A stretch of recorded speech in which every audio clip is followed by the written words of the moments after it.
네, 한 주간의 우리 지역 뉴스를 더 꼼꼼히 돌아보고 더 들여다보는 친절한 기자들 시간입니다. 네. 오늘은 박민주 기자와 함께합니다. 안녕하세요. 어서 오세요. 안녕하세요. 네, 주말 잘 보내셨나요? 이번 주간에 봄비가 촉촉히 내렸지 않습니까? 네. 완연한 봄인 것 같습니다. 이번 주부터는 화이자 백신 접종도 시작이 되는데요. 이 백신 접종이 코로나의 한 돌파구가 되기를 기대해 봅니다. 네, 그렇습니다. 자, 첫 번째 키워드부터 꺼내 볼게요. 첫 번째 키워드는 경전선인데요. 지난주에 여수 MBC 뉴스앤이슈 프로그램에서 순천시장 그리고 순천시민단체 대표께서 나와주셨어요. 네. 이 경전선 논란에 대한 대안과 전망을 논의하는 시간을 가져봤는데 이 경전선 왜 논란인지 먼저 국토부가 갖고 있는 그 계획 먼저 설명해 주시면 좀 도움이 될 것 같아요. 네, 경전선은 광주 송정역에서 출발해서 순천을 거쳐서 부산을 잇는 남해안의 대표적인 기간 철도망입니다. 네. 국토부는 이 철도망을 전철화하는 개량 사업을 추진하고 있는데요. 특히 광주 순천 구간은 오는 2023년에 착공해서 오는 2027년에 개통을 할 예정입니다. 네. 사업비도 1조 7,700억 원이 투입되는 막대한 초대형 프로젝트라고 할 수 있는데요. 경전선이 전철화되면 광주에서 부산까지 기존 5시간에서 2시간대로 단축이 돼서 남해안 고속철 시대가 열리게 되는 겁니다. 네, 남해안 고속철 시대 개막 참 반가운 소식이 아닐 수가 없습니다. 맞아요. 네. 근데 그럼에도 불구하고 경전선 구간 반대 목소리가 많이 나오고 있습니다. 이 이유는 뭔가요? 네, 그렇습니다. 문제가 되고 있는 구간은 순천의 도심 구간인데요. 전체 노선 구간대 한 5km 정도가 됩니다. 네. 기존 노선을 따라 전철화가 된다면 교통 문제뿐만 아니라 소음 문제, 도시의 단절도 불가피하다 이런 지적이 나오고 있습니다. 통행량도 문제가 되고 있는데요. 하루 평균 6회에서 46회로 늘어나서 소음, 그다음에 교통 문제뿐만 아니라 7m 높이의 고압 구조물이 들어서면서 생태도 질환 순천의 이미지도 추락하지 않을까 이런 우려가 제기되고 있습니다. 때문에 순천 지역 50여 개 시민사회단체는 대책위를 구성하고 전철화는 환영하지만 앞으로 100년 앞을 내다보는 변경이 필요하다 이렇게 주장하고 있습니다. 네, 네. 그렇습니다. 말씀드렸던 여수 MBC 뉴스앤이슈 시간에 순천시장 역시나 이번 개회관 내용과 관련해서 순천시의 의견 또 시민들의 의견이 반영되지 않았다 이런 이야기를 여러 번 표하지 않았습니까? 네, 경전철 사업과 관련해서 순천 시민들의 입장이 제대로 반영되지 않았다는 게 핵심 취지입니다. 네.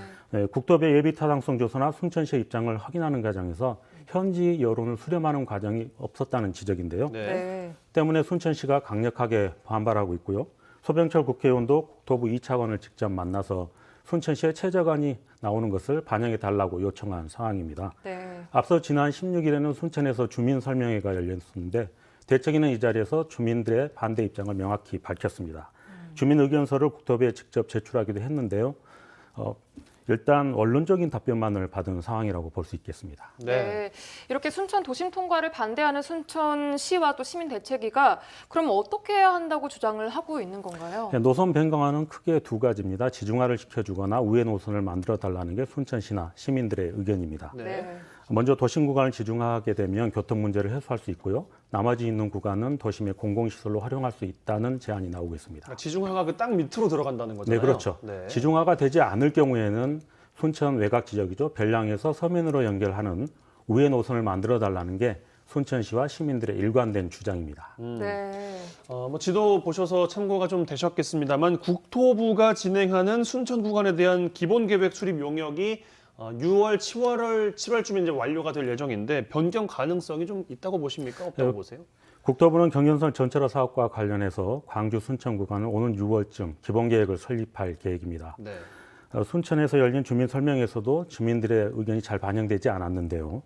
일부에서는 이 같은 지역민의 반박물 목소리가 뒤늦게 나온 거 아니냐 이런 자성의 목소리가 나오고 있습니다. 네. 현재로서는 우회 노선이나 지중화 모두 낙관적으로 전망하기는 어려운 상황 아닌가 이런 우려도 제기되고 있습니다. 네, 어느 것 하나 쉽지 않다고 보고 계시는데 그럼 이 논란 앞으로 어떻게 좀 풀어가면 좋을까요? 어떻게 보세요? 이 경전선 논란은 지금 총력 대응으로 풀어나가고 있습니다. 지역에서는 시민사회단체가 목소리를 높이고 있고요. 정치권과 자치단체가 힘을 싣고 있습니다.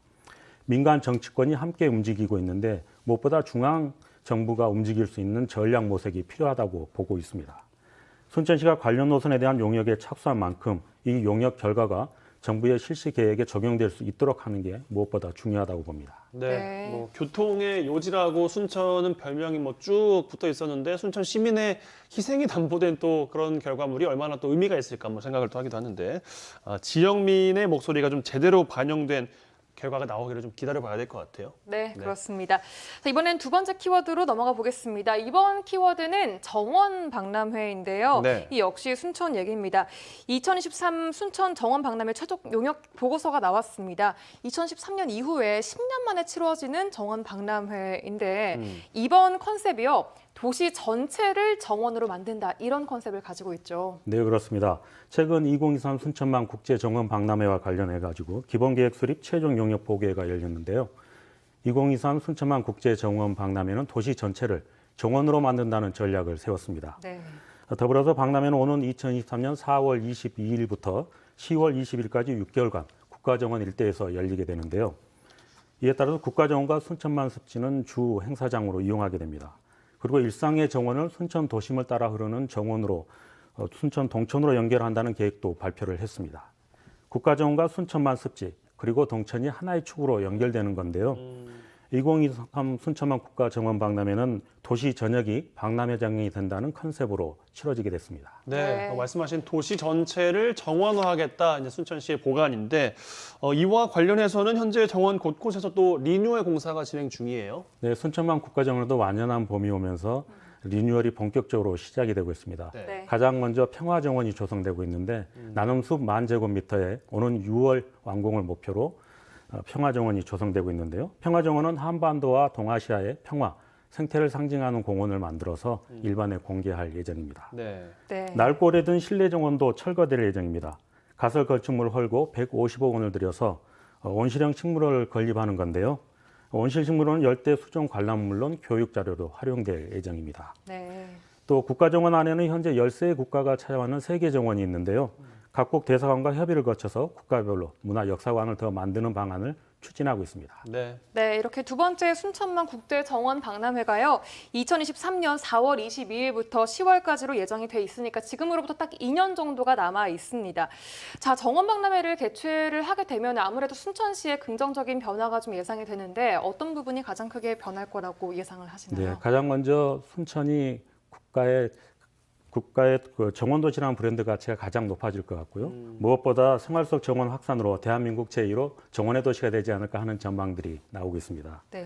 정원수를 종합적으로 생산, 유통, 판매하는 시스템도 구축하게 됩니다. 국가정원 인근에 순천만 가든마켓이 만들어지는 건데요. 지역에서 처음으로 대규모 정원수 공판장이 만들어지는 거죠. 네, 그리고 지난주였습니다. 2년간 운영권 놓고 갈등을 빚었던 순천만 스카이큐브도 정상 운행을 시작을 했습니다. 앞으로 국가정원과 순천만 스카이큐브의 유기적인 연착륙도 중요한 관건이라고 볼 수 있겠습니다. 또 다른 관건은 정원 박람회가 그린 산업으로 육성될 수 있느냐 하는 부분인데요. 정부도 그린 뉴딜 산업과 관련해서 순천 정원 박람회를 주목하고 있는 상황입니다. 앞으로 정원 박람회가 그린 뉴딜 산업의 선도 사업이 될 수 있는 과제를 어떻게 풀어내느냐가 관건이라고 하겠습니다. 네, 네. 뭐 당연하겠죠. 뭐 굵직한 사업이기 때문에 정부의 적극적인 지원이 뒷받침돼야 된다. 이와 관련해서는 지역 정치 국회의원인 소병철 의원 중심으로 이 정원 박람회를 좀 제도적으로 뒷받침하자 이런 특별법도 발의가 네. 됐었잖아요. 특별법은 소병철 국회의원이 국회의원 32명의 동의를 얻어서 지난달 발의를 했는데요. 네. 특별법은 정부 지원을 법률적으로 토대를 마련한다는 점에서 매우 중요합니다. 정원박람회 특별법은 정부의 실무위원회 구성과 조직위 구성, 그리고 박람회 실행과 사후 활용에 대한 내용을 담고 있는데요. 네, 다음 달 4월 임시회에서 심의 의결될 것으로 전망되고 있습니다. 네, 그렇습니다. 이런 정원 박람회가 단순히 행사가 아니라 순천시의 앞으로 지속 가능한 자산이 됐으면 좋겠는 마음 담아서 잘 지켜보도록 하겠습니다. 네. 자, 그럼 이번 주 주목해볼 만한 뉴스를 좀 소개해 주시죠. 네, 이번 주는 4월이 시작되는 주 아닙니까? 화이자 백신도 접종이 시작되는데 관련 뉴스 취재해서 시청자 여러분께 전달하도록 하겠습니다. 네. 비롯해서 이번 주 여수 MBC 뉴스도 많은 시청 바라겠습니다. 친절한 기자들 박민주 기자와 함께했어요. 고맙습니다. 네, 고맙습니다. 감사합니다.